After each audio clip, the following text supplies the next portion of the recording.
Palakkad Mannarkkad paracetamol ഗുളികയ്ക്കുള്ളിൽ കമ്പിക്കഷ്ണം കണ്ടെത്തിയ സംഭവത്തിൽ ജില്ലാ മെഡിക്കൽ ഓഫീസർ അന്വേഷണത്തിന് നിർദ്ദേശം നൽകി. ഡിഎംഒയുടെ നിർദ്ദേശപ്രകാരം മണ്ണാർക്കാട് ജനകീയ ആരോഗ്യ കേന്ദ്രത്തിൽ ആരോഗ്യവകുപ്പ് പരിശോധകരെത്തി പരിശോധന നടത്തുന്നു.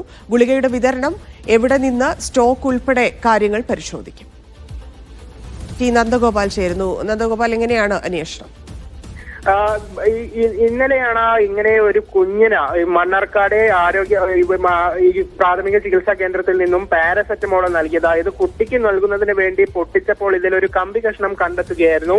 ഉടൻ തന്നെ ഇവിടെയുള്ള ഈ കുട്ടിയുടെ മാതാപിതാക്കൾ ഡിഎംഒക്ക് ഉൾപ്പെടെ പരാതി നൽകുകയും ഈ പരാതിയുടെ അടിസ്ഥാനത്തിൽ ഒരു അന്വേഷണം ഇപ്പോൾ പ്രഖ്യാപിച്ചിരിക്കുകയാണ്. ഡിഎംഒയുടെ നിർദ്ദേശപ്രകാരം മണ്ണാർക്കാട് ജനകീയ ആരോഗ്യ കേന്ദ്രത്തിൽ ആരോഗ്യ വകുപ്പ് ഉദ്യോഗസ്ഥരെത്തി പരിശോധന നടത്തുമെന്നുള്ളതാണ് അറിയിച്ചതോടൊപ്പം ഗുളികയുടെ വിതരണം എവിടെ നിന്നുമാണ്, ഏത് സ്റ്റോക്കാണ് എന്നുൾപ്പെടെയുള്ള കാര്യങ്ങളിലും ഒരു പരിശോധന നടക്കും. ഇന്നലെ ഈ കുട്ടിക്ക് മരുന്ന് പൊട്ടിച്ചു കൊടുത്തത് കൊണ്ട് മാത്രമാണ് ഇത് കണ്ടെത്തിയത്. മുതിർന്നവരാരെങ്കിലുമാണ് ഈ ഗുളിക കഴിച്ചിരുന്നതെങ്കിൽ ഒരു പക്ഷേ പൊട്ടിക്കാതെ കഴിക്കുമായിരുന്നു, അത് വലിയ അപകടം സംഭവിക്കുമായിരുന്നു എന്നുള്ളതാണ് ഈ മാതാപിതാക്കൾ പറയുന്നത്. ഏതായാലും സംഭവത്തിൽ ഇവിടെയുള്ള പഞ്ചായത്ത് ഉൾപ്പെടെ പ്രതിഷേധം അറിയിച്ചിട്ടുണ്ട്.